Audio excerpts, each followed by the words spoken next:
Now let's talk about legendary rapper Curtis 50 Cent Jackson.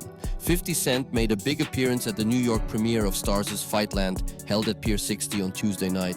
Fightland is a brand new boxing crime drama produced by 50 Cent and created by Daniel Fajemison Duncan and Marlon Smith. The series follows Maduka Duke Kilroy, a disgraced former boxing champion who returns to London after serving time in prison.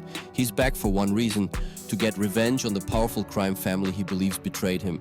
The highly anticipated series premieres on July 31st on Starz, and that's not all. During the event, 50 Cent showed off his power by taking a shot at a punching machine. His punch was so strong that he actually broke the machine. Check out the incredible footage on your screen. Yeah, I remember.